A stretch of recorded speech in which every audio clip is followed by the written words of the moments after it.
Hello everyone, स्वागत है आपका आज के इस नए वीडियो सेशन में। और आज के इस वीडियो सेशन में हम बात करने जा रहे हैं एक अन्य विकारी शब्द विशेषण के बारे में। ठीक है, विशेषण।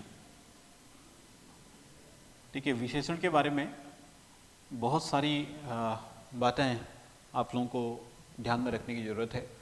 काफ़ी महत्वपूर्ण टॉपिक है, एडजेक्टिव इसको अंग्रेजी में बोला जाता है। ठीक है, तो हमने विकारी शब्दों में 4 प्रकार के विकारी शब्द पढ़े थे। विकार के आधार पर 4 प्रकार के शब्द होते हैं, विकार के आधार पर 2 प्रकार के शब्द होते हैं, विकारी और अविकारी। विकारी शब्द में 4 प्रकार के शब्द हैं, संज्ञा, सर्वनाम, विशेषण और क्रिया। और उसी में हम पढ़ रहे हैं विशेषण। सबसे पहले बात करते हैं कि विशेषण शब्दों की उत्पत्ति या विशेषण शब्दों की जरूरत क्यों पड़ी। ठीक, तो अगर हम बात करें विशेषण की, तो जिस प्रकार से पद्य की शोभा बढ़ाने के लिए अलंकारों का प्रयोग किया जाता है, उसी प्रकार गद्य की शोभा बढ़ाने के लिए भी हम किसका प्रयोग करते हैं? विशेषणों का प्रयोग करते हैं। ठीक है, जिस प्रकार से पद्य की शोभा बढ़ाने के लिए अलंकार प्रयोग किए जाते हैं, उसी प्रकार गद्य की शोभा बढ़ाने के लिए भी विशेषणों का प्रयोग किया जाता है। विशेषण क्या है? सामान्य से शब्दों में अगर हम बात करें कि ये विशेषता बताने वाले शब्द हैं, और विशेषता बताने वाले शब्द हैं तो ये किसकी विशेषता बताते हैं? ये संज्ञा या सर्वनाम की विशेषता बताते हैं। क्या ये किसी संज्ञा अथवा सर्वनाम शब्दों की विशेषता बताने वाले शब्दों को हम क्या बोलते हैं? विशेषण बोलते हैं। अर्थात वे शब्द जो संज्ञा अथवा सर्वनाम शब्दों की विशेषता बताते हैं उन्हें विशेषण कहा जाता है। जैसे मैंने कहा कि वह बहुत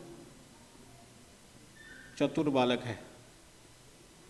ठीक है, वह बहुत चतुर बालक है। अब यहाँ पर ये जो बालक शब्द है, ये हमारा संज्ञा शब्द है। इस बालक शब्द की विशेषता है कि वह क्या है? चतुर है। तो यहाँ पर हमने देखा ये जो चतुर शब्द होगा ये क्या कहलाता है? आपका विशेषण कहलाता है।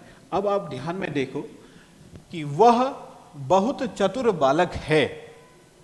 ठीक है, तो बहुत चतुर बालक है में यहाँ पर ये तो सर्वनाम हो गया। अब ये शब्द क्या है? बहुत।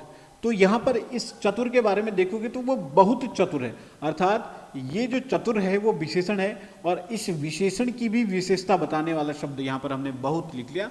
तो ध्यान रखिएगा कि ऐसे शब्द जो विशेषण की भी विशेषता बताते हैं उन्हें आप क्या कहते हैं? प्रविशेषण कहा जाता है। वे शब्द जो विशेषण की भी विशेषता बताते हैं उन्हें प्रविशेषण कहा जाता है।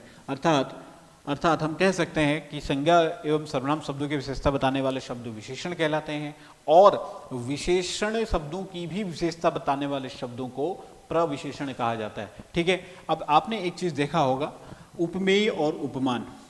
उपमेय और उपमान, तो ये क्या होता है? उपमा अलंकार में आप देखेंगे कि जहां पर उपमेय और उपमान इस तरीके से वहां पर देखने को मिलता है। तो उपमेय क्या होता है? ध्यान दीजिएगा, उपमेय जो होता है उसे हम हिंदी यहाँ पर अगर हम देखें तो गद्य में विशेषण जो होते हैं, या यूँ कह लीजिए जो विशेष्य होता है, विशेषण नहीं विशेष्य, विशेष्य को क्या कहा जाता है? उपमेय कहा जाता है। और जो उपमान होता है वो विशेषक होता है, विशेषक। उपमान को क्या कहा जाता है? विशेषक कहा जाता है। अब ये जो विशेष्य होता है, ये विशेष्य या तो कोई संज्ञा या फिर कोई सर्वनाम, अर्थात संज्ञा एवं सर्वनाम शब्द क्या हो सकते हैं? या यूं कह लीजिए कि विशेष्य क्या हो सकता है? विशेष्य या तो संज्ञा हो सकता है या फिर सर्वनाम हो सकता है। और जो विशेषक होता है वही क्या होता है आपका? वही क्या होता है? विशेषण होता है। तो ध्यान दीजिएगा इस चार्ट को कि जो उपमेय होता है वही विशेष्य होता है, और विशेष्य क्या होते हैं? संज्ञा या सर्वनाम। कोई भी संज्ञा या सर्वनाम शब्द विशेष्य कहलाते हैं। और उपमान आपका विशेषक होता है, और उस विशेषक को ही हम क्या कहते हैं? विशेषण कहते हैं। आई बात समझ में? अब उपमेय और उपमान को हम किस तरीके से समझ सकते हैं? उपमेय जनरली क्या होता है? वे शब्द जिसकी विशेषता बताई जाती है, वे शब्द जिसकी विशेषता बताई जा रही है। अभी हमने कहा कि बहुत, अगर मैं इसको छोड़ भी दूं तो अगर मैं सीधे लिखूं वह चतुर बालक है। आई बात समझ में? अब बालक की विशेषता बताई जा रही ना, जिसकी विशेषता बताई जाती है वो कहलाता है उपमेय। और जिस शब्दों से या जिससे विशेषता बताई जाती है वो कहलाता है उपमान। तो यहाँ पर जो उपमेय है वो बालक है। बालक क्या है? संज्ञा है, अर्थात उपमेय जो होता है संज्ञा या सर्वनाम शब्द हो सकता है। अब बालक जो है उपमेय, उपमेय कोई विशेष बोला, अर्थात जो बालक है वही विशेष्य है। ठीक है, तो इस बात को आप ध्यान रखिएगा। ठीक, तो विशेषण में आपने क्या देखा कि विशेषण क्या होता है, उस विशेष्य क्या होता है, विशेषक क्या होता है, इन सभी शब्दों को याद रखिएगा। विशेष्य क्या होता है, विशेषक क्या होता है और प्रविशेषण क्या होता है, ये शब्द हमने अभी तक सीखे। ठीक है, प्रविशेषण, तो ये 3 शब्द हमने अभी तक सीखे। अब बात करते हैं क्या कि विशेषण के प्रकार की। विशेषण के हिंदी भाषा में कितने प्रकार होते हैं? तो विशेषण के हम कैटेगराइजेशन जब करते हैं तो मुख्य रूप से हम विशेषण को 3 भागों में बांटते हैं, मुख्यतः स्थान के आधार पर, ठीक है, प्रयोग के आधार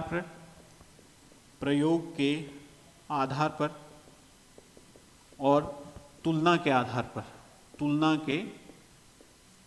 पर। विशेषण को हम मुख्यतः इनके विभाजन के 3 आयाम देखते हैं।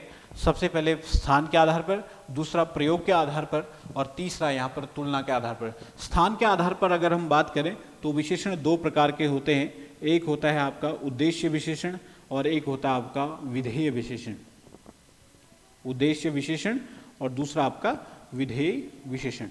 और यहाँ पर अगर हम प्रयोग के आधार पर बात करें तो प्रयोग के आधार पर विशेषण के जनरली वैसे तो किताबों में 4 प्रकार दिए रहते हैं, लेकिन कभी कभी हम 5वां प्रकार व्यक्तिवाचक विशेषण भी देख लेते हैं। खैर, पहले 4 प्रकार देखते हैं कौन कौन से। तो गुणवाचक,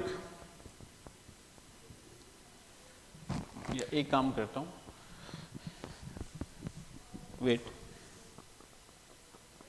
चलिए देखिए, विशेषण के प्रकारों को हम पूरी डिटेल में इस तरीके से देख सकते हैं कि स्थान के आधार पर विशेषण, प्रयोग के आधार पर विशेषण और तुलना के आधार पर विशेषण। ध्यान से देखिएगा इस पूरे चार्ट को, आपके ये बहुत काम आएगा।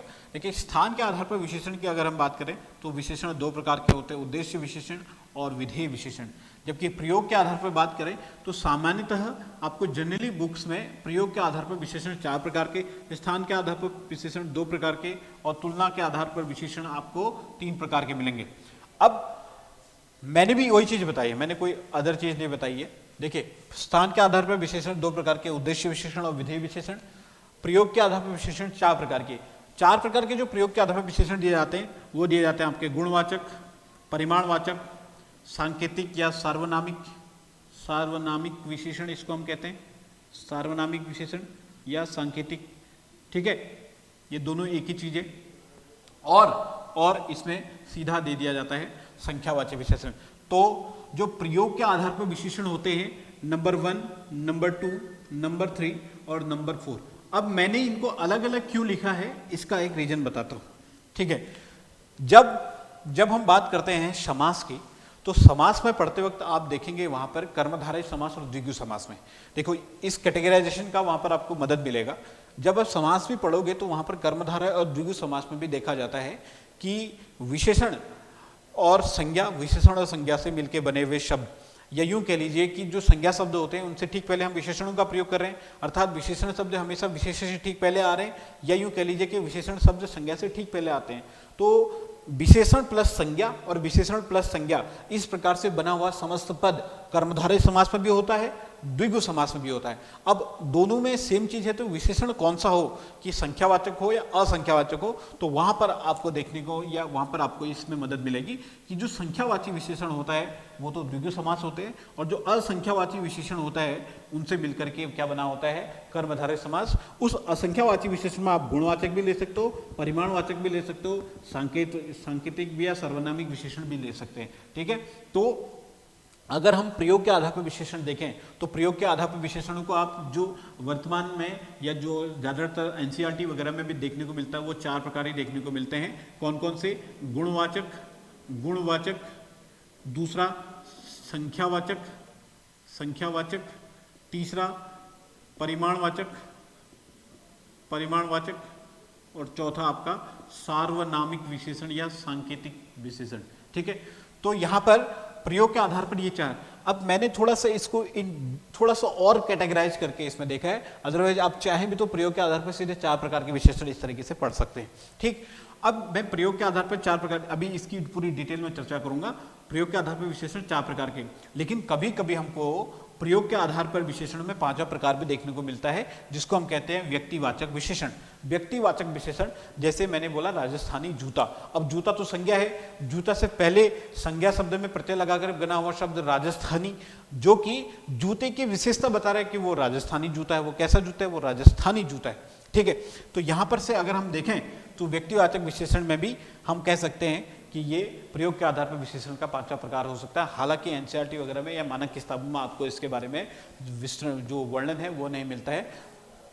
नेक्स्ट जो हम बात करते हैं तुलना के आधार पर विशेषण, तो तुलना के आधार पर विशेषण की 3 अवस्थाएं या 3 प्रकार हमको देखने को मिलती है। मूलावस्था, उत्तरावस्था और उत्तमावस्था। इंग्लिश में भी आपने देखा होगा डिग्रीज ऑफ एडजेक्टिव, उसमें आपने देखा होगा positive, comparative and superlative degrees, तो ये वही चीज है। ठीक है, अब सबसे पहले हम बात करते हैं स्थान के आधार पर विशेषण की।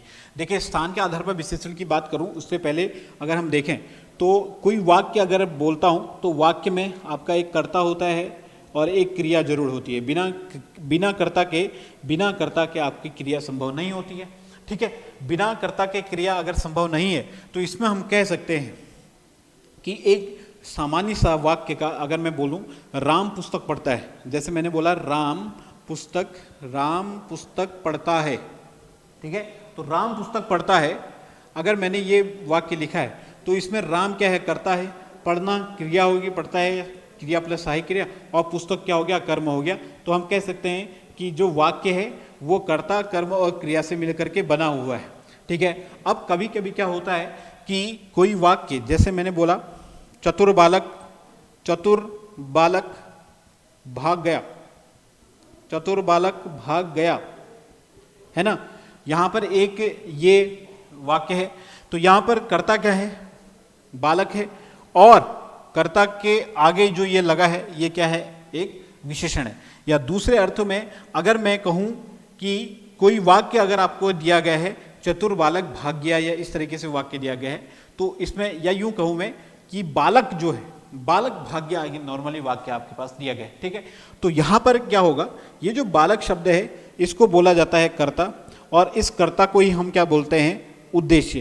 किसी भी वाक्य के 2 पार्ट होते हैं, किसी भी वाक्य के मुख्यतः उसके 2 पार्ट होते हैं, एक होता है उद्देश्य, एक होता है विधेय। उद्देश्य क्या होता है? वाक्य का कर्ता होता है, अर्थात वाक्य का कर्ता उद्देश्य कहलाता है, और कर्ता के अलावा वाक्य का शेष भाग आपका विधेय कहलाता है। ठीक है, तो अगर साधारण सी शब्दों में या सिंपल शब्दों में अगर मैं बात कहूं कि कोई भी वाक्य अगर दिया हो तो उस वाक्य के आपके पास 2 भाग मिलेंगे, एक मिलेगा उद्देश्य और एक मिलेगा विधेय। उद्देश्य क्या होगा? वाक्य में जो कर्ता होता है उसी को आपका उद्देश्य कहा जाता है, और कर्ता के अलावा शेष भाग, वाक्य का शेष भाग क्या कहलाता है? आपका विधेय कहलाता है। आई बात समझ में? यहां तक उद्देश्य और विधेय क्या होता है। अब कभी कभी क्या हो जाए कि इस कर्ता की भी विशेषता बताने वाला शब्द और कर्ता के अलावा जो शेष भाग है उसमें भी कुछ विशेषण शब्द आपको देखने को मिलेंगे। जैसे मैंने क्या कहा कि बुद्धिमान बालक धार्मिक पुस्तकें ध्यान पूर्वक पढ़ता है। क्या बोला मैंने? बुद्धिमान बालक धार्मिक पुस्तकें ध्यान पूर्वक पढ़ता है। बुद्धिमान बालक धार्मिक पुस्तकें ध्यान पूर्वक पढ़ता है। ठीक है, मैंने ये वाक्य लिखा है। अब बुद्धिमान बालक धार्मिक पुस्तकें ध्यान पूर्वक पढ़ता है, अगर ये वाक्य सीधा सा लिखता बालक पुस्तकें पढ़ता है, ठीक है, तो बालक पुस्तक पढ़ता है, अगर मैंने ये लिखा है मानो कि बालक पुस्तक पढ़ता है, ये मानो बालक पुस्तक पढ़ता है, एक नॉर्मल सा वाक्य है जिसमें कर्ता बालक है, पुस्तक पढ़ता है, ये कर्ता के अलावा शेष भाग तो विधेय हो गया। तो उद्देश्य बालक हो गया, विधेय पुस्तक पढ़ता है हो गया। अब इस उद्देश्य में इस कर्ता की विशेषता बताने वाला कौन है? बुद्धिमान, अर्थात बालक कैसा है? बुद्धिमान। बालक के बारे में विशेषता बताने वाला शब्द यहाँ पर ये बुद्धिमान है, तो इसको बोला जाएगा आपका उद्देश्य विशेषण। क्या बोला जाएगा? उद्देश्य विशेषण। और इस बालक के अलावा बाकी जो कर्म और क्रिया है उनकी विशेषता बताने वाले शब्द, वो धार्मिक हो गया या वो ध्यान पूर्वक हो गया, तो इनकी विशेषता बताने वाले शब्द ये क्या कहलाएंगे? आपके विधेय विशेषण कहलाएंगे। क्या कहलाएंगे मित्रों? विधेय विशेषण कहलाएंगे। ठीक है, तो दूसरे शब्दों में अगर हम देखें तो उद्देश्य विशेषण और विधेय विशेषण के बारे में अगर मैं बोलूं तो ये उद्देश्य विशेषण क्या है? उद्देश्य विशेषण हमेशा संज्ञा शब्दों से पहले लगते हैं या सर्वनाम शब्दों से पहले लगते हैं। संज्ञा एवं सर्वनाम शब्दों को मैंने क्या कहा था? विशेष्य कहा था। संज्ञा एवं सर्वनाम शब्दों को मैंने क्या कहा था? विशेष्य कहा था। अर्थात विशेष्य से पहले लगा हुआ विशेषण आपका क्या कहलाएगा? उद्देश्य विशेषण कहलाएगा, है ना। और विधेय विशेषण क्या होता है? विधेय विशेषण क्या होगा? यहां पर विधेय विशेषण क्या होगा? यहां पर हमने कर्ता देख लिया। कर्ता क्या है? संज्ञा या सर्वनाम हो सकता है। कर्ता अगर संज्ञा या सर्वनाम है तो कर्ता के बाद जो विशेषण प्रयुक्त किए जा रहे हैं उनको हम विधेय विशेषण कह रहे हैं। अर्थात यहां पर विशेष से पहले है और विशेष से पहले है तो यहां पर विशेषण उसके बाद में है। तो यहां पर विशेष्य के बाद प्रयुक्त होने वाले विशेषणों को हम क्या बोलेंगे? विधेय विशेषण। विशेष्य से पहले प्रयुक्त होने वाले विशेषणों को हम क्या बोलेंगे? उद्देश्य विशेषण। आई बात समझ में? जैसे इसको हम एक शॉर्ट फॉर्म में लिख सकते हैं कि कर्ता के बाद वाला विशेषण और कर्ता के पहले वाला विशेषण। कर्ता के पहले वाला विशेषण, तो कर्ता के पहले वाला विशेषण है तो ये उद्देश्य विशेषण कहलाएगा। कर्ता के बाद वाला विशेषण है तो ये विधेय विशेषण कहलाएगा। समझ में आई बात? ठीक है, जैसे फॉर एग्जाम्पल मोहन अच्छा पति है।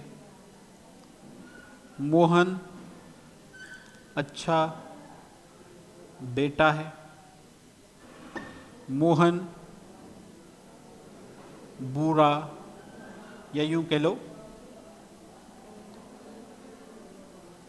मोहन अच्छा बालक है ना। मोहन अच्छा बेटा है। मोहन बुरा पति है। ठीक है, अब यहां पर बात जो आई वो देखिए, यहां पर अच्छा बालक, ये अच्छा शब्द, यहां पर अच्छा बेटा, यहां पर बुरा पति। अर्थात बालक, बेटा और पति, यहां पर ये क्या है? उद्देश्य है। क्या है? उद्देश्य, मुख्य उद्देश्य कह सकते हैं इसको, या मुख्य उद्देश्य हम कह सकते हैं। तो यहां पर आप देखिए इनकी विशेषता बताने वाले शब्द ये क्या है? अच्छा, अच्छा बुरा। तो ये अच्छा बुरा शब्द क्या कहलाएंगे? आपके इन तीन वाक्यों में ये जो अच्छा बुरा शब्द है इन्हीं को हम क्या बोलते हैं? उद्देश्य विशेषण के रूप में जानेंगे, या उद्देश्य विशेषण इनको कहा जाता है। ठीक है, और जो विधेय विशेषण होगा, विधेय विशेषण क्या होगा?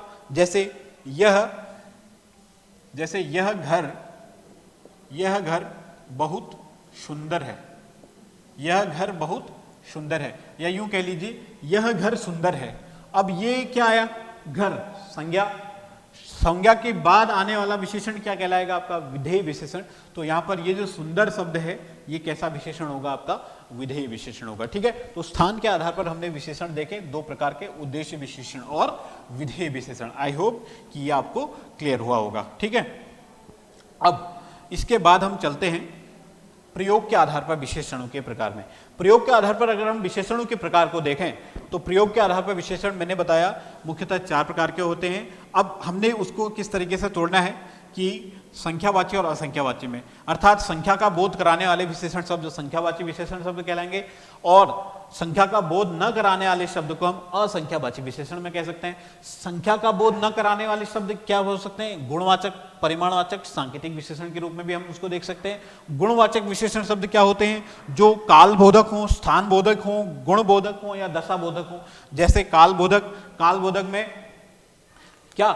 जो अगला या पिछला, ठीक है ना, आगे पीछे, इस तरीके से जो अगला पिछला इत्यादि, ये क्या है? समय को बता रहे हैं, काल को बता रहे हैं। तो ये हाँ ठीक है, काल बोधक में हमारे पास क्या आ जाएगा? जैसे नया पुराना, ठीक है, नया पुराना, इस तरीके के शब्द। जैसे ये नई किताब है, यह पुरानी किताब है। तो यहाँ पर जो नया या पुराना शब्द है मैंने बोला वो गुण को बता रहा है। ठीक है, वो गुण कैसा है? वो काल बोधक, उसके काल के बारे में बता रहा है। स्थान बोधक में मैंने बताया जैसे जैसे निचला बिचला, जैसे निचली मंजिल में या निचला घर, ठीक है, या बिचला मकान, तो ये शब्द क्या होंगे स्थानबोधक में। गुण में वो क्या हो, ईमानदार है, वह चालाक है, वह चालाक बालक है, वह ईमानदार बालक है, तो ये सब क्या हो जाएंगे गुणबोधक के रूप में। हम गुणवाचक विशेषण को देख गुणवाचक विशेषण के रूप में।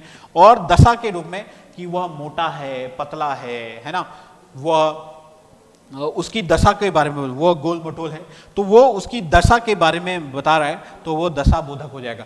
अब ये सभी के सभी किस तरीके से बताएंगे, गुणवाचक विशेषण के सब टाइप में आएंगे, क्योंकि ये किसी न किसी प्रकार से बता रहे हैं कि वह संज्ञा या सर्वनाम शब्दों की गुण, दशा, भाव और स्थान इत्यादि का बोध करा रहे हैं। ठीक है, परिमाणवाचक विशेषण में हम क्या देखते हैं कि निश्चित और अनिश्चित परिमाणवाचक विशेषण हम यहाँ पर देखते हैं। अर्थात परिमाण निश्चित है, परिमाण मतलब क्वांटिटी, अगर वो निश्चित है तो वो निश्चित परिमाणवाचक, अगर वो अनिश्चित है तो वो अनिश्चित परिमाणवाचक। निश्चित परिमाणवाचक में भी क्या, जैसे गणनावाचक, आवृत्तिवाचक, क्रमवाचक, समूहवाचक और प्रत्येकवाचक हमने देखे। गणनावाचक में हम कह सकते हैं 1 2 3 4 5, है ना, मतलब ये पूर्णांक शब्द जो आएंगे। और आधा, पौना, सवा इत्यादि शब्द जहां पर भी यूज होंगे वो क्या कहलाएंगे, आपके अपूर्णांकवाची परिमाणवाचक विशेषण शब्द कहलाएंगे। ठीक है, जैसे मैंने बोला क्या कि वह आधा हिस्सा मुझे दे दे, वह पौना हिस्सा मुझे दे दे, है ना, या पूरा 1 बाल्टी, 2 बाल्टी, इस तरीके से शब्द जो आएंगे। तो यहाँ पर 1 2 3 इस तरीके की जो गणनावाची शब्द हैं तो वो तो पूर्णांकवाची कहलाएंगे, और अपूर्णांकवाची में आधा, सवा, पौना, 1.5, 2.5 इत्यादि शब्द शामिल किए जाते हैं। ठीक, फिर आ जाएगा आवृत्तिवाचक में। आवृत्तिवाचक में मतलब, आवृत्ति का मतलब है कि फ्रीक्वेंसी, फ्रीक्वेंसी में, फ्रीक्वेंसी के टर्म में हम अगर हम देखें तो यहाँ पर क्या आ जाएगा, जैसे 2 गुना, 3 गुना, 4 गुना, 5 गुना, ये मल्टीपल जो होंगे, मल्टीपल टाइप वाले जो शब्द होंगे, 2 गुना, 3 गुना, 4 गुना, 5 गुना, वो सब आवृत्तिवाचक विशेषण में आएंगे। फिर क्रमवाचक विशेषण में पहला, दूसरा, तीसरा, वह कक्षा में पहले स्थान पर आया, वह कक्षा में दूसरे स्थान पर आया, तो ये शब्द आपके क्रमवाचक विशेषण में आ जाएंगे। समूहवाचक में, समूहवाचक में क्या आ जाएगा, जैसे हम बात करते हैं समूहवाचक की, तो तीनों या दोनों या सभी, ठीक है, तो सभी बालक या दोनों बालक, तीनों बालक, इस तरीके से अगर मैं बोला हूं तो ये समूहवाचक का बताएंगे। और प्रत्येकवाचक में आपके पास हर एक या प्रत्येक या एक एक, इस तरीके के जो शब्द आएंगे वो प्रत्येकवाचक विशेषण के अंतर्गत शामिल किए जाते हैं। ठीक है, तो परिमाणवाचक में सांकेतिक विशेषण या सार्वनामिक विशेषण क्या होते हैं, इसके बारे में आप ध्यान दीजिएगा। कभी कभी जब विशेषण शब्दों को, या यूँ कह लीजिए कि वे सर्वनाम शब्द जो विशेषण के तौर पर प्रयुक्त किए जाते हैं उनको हम क्या कह देते हैं, सार्वनामिक विशेषण या संकेतवाचक विशेषण कहते हैं। अब सार्वनामिक विशेषण या संकेतवाचक विशेषण में कैसे समझेंगे, जैसे मैंने कहा यह मेरी पुस्तक है, यह क्या है, मेरी पुस्तक है, या यूँ कह लीजिए कि यह पुस्तक मेरी है, यह पुस्तक मेरी है। अब इसमें बात क्या है, बात यह है कि यह मेरी पुस्तक है, तो यहां पर ये जो पुस्तक शब्द आया है इसको हम बोलते हैं सांकेतिक संज्ञा। इसको हम क्या बोलते हैं, सांकेतिक संज्ञा। अब इस सांकेतिक संज्ञा में आप एक चीज देखिएगा, यह मेरी पुस्तक है में यहां पर ये जो सर्वनाम शब्द है और ये संज्ञा शब्द है, इस सांकेतिक संज्ञा से ठीक पहले यहां पर ये संबंधवाचक सर्वनाम आया है, जबकि इस सांकेतिक संज्ञा से ठीक पहले यहां पर ये जो सर्वनाम शब्द आया है। ठीक है, अब यहां पर भी सर्वनाम, ये जो यह शब्द है ये कैसा शब्द है, यहां पे ये निश्चयवाचक सर्वनाम है, ये निश्चयवाचक सर्वनाम है। अर्थात यह मेरी पुस्तक है में यह शब्द जो है वो तो है निश्चयवाचक सर्वनाम। ठीक है, दूसरे में अगर हम देखें यह पुस्तक मेरी है, तो इसमें हम क्या देख रहे हैं कि किसी संज्ञा शब्द से ठीक पहले आया हुआ शब्द, किसी संज्ञा शब्द से ठीक पहले आया हुआ सर्वनाम शब्द, यहाँ पर जो ये यह है, यह आपका कहलाता है विशेषण के तौर पर प्रयोग होने वाला सार्वनामिक विशेषण। क्या कहलाता है, सार्वनामिक विशेषण। या दूसरे शब्दों में सार्वनामिक विशेषण को कैसे समझ सकते हैं, जैसे मैंने बोला यह घर सुंदर है, यह घर सुंदर है। अब एक चीज आप ध्यान दीजिएगा, जो विशेषण होते हैं ना, वो विशेषण हमेशा विशेष्य से पहले, विशेषण हमेशा विशेष्य से पहले प्रयोग किए जाते हैं। विशेषण हमेशा विशेष्य से पहले प्रयोग किए जाते हैं। विशेष्य क्या होते हैं? संज्ञा या सर्वनाम होते हैं। संज्ञा या सर्वनाम से पहले विशेषण हमेशा प्रयोग किए जाते हैं। अब संज्ञा या सर्वनाम से ठीक पहले जब विशेषण प्रयोग किए जाते हैं तो दो विशेषण, ये जो विशेष्य होगा इसमें या तो संज्ञा होगा या सर्वनाम होगा। अब संज्ञा या सर्वनाम शब्द दो एक साथ लिखे जाएंगे तो वो दोनों क्या हो जाएंगे? पदबंध या उसमें अशुद्धि मानी जाएगी।